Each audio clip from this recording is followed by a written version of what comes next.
Well, I think we are misled by this very term, religion. We use this word religion as though it named a distinct thing, as though it named one phenomenon in human discourse. And there's really a range of infatuations and practices that go by the name of religion, and therefore many points on this continuum don't have much in common with others. So if you take a religion like Jainism, a religion of India, its core principle is nonviolence. I mean, this is where Gandhi got his conception of nonviolence.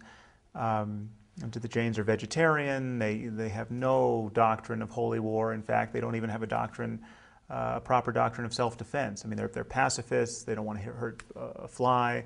And then on the other end of the continuum, you have something like Islam, where it has explicitly a doctrine of holy war and a notion of combat and death in certain contexts is actually the highest obligation a religious person can fulfill.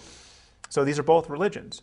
So religion is a word like sport. You have a sport like badminton and you have a sport like boxing. They're both sports. One is much more dangerous. So I'm concerned. I'm obviously more concerned about religions like Islam, wherein you have this marriage of a variety of spiritual and ethical concerns, but also certain kinds of metaphysical certainties that inspire people to not only die, but to kill others in the process. And you don't have that in other religions. So I think we have to be clear about how this term religion can mislead us.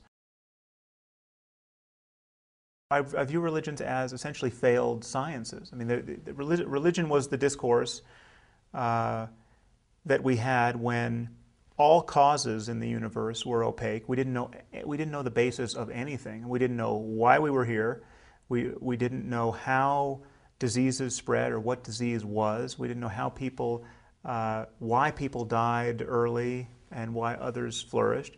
We don't know what's causing thunderstorms or causing crops to fail. And we very naturally, as a cognitive and behavioral imperative, we form descriptions of the world and we try to figure out what's going on. We tell ourselves stories about our origins and about where we're going and about causes in the world. And those stories, given our just pervasive ignorance and our disposition to see agency in the world, to see, to feel ourselves in relationship to the world, these stories entail being in relation to invisible friends, and enemies. And we have, this parent figure in the sky who's going to take care of things if you live rightly, and we have other demonic presences that we should be really worried about.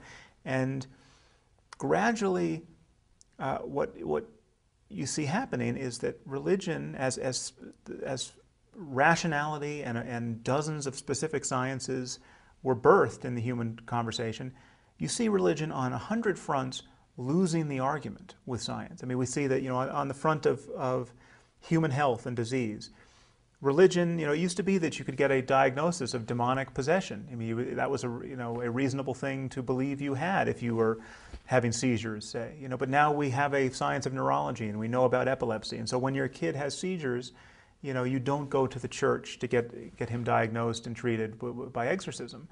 And so that's a good thing. I'm saying that religion is losing the argument on every other front. It's losing the argument ethically. It will lose the argument spiritually. I mean, we will understand spiritual experience so well at some point, at the level of the brain and at the level of the way in which using attention in certain ways can change human experience. We'll understand it in a way that makes a mockery of this kind of denominational religion talk about Jesus and grace, or about Buddha and magic powers, and that will break down in the same way that it has broken down on medicine, in medicine, and that's a process I think we just have to be honest about and let unfold.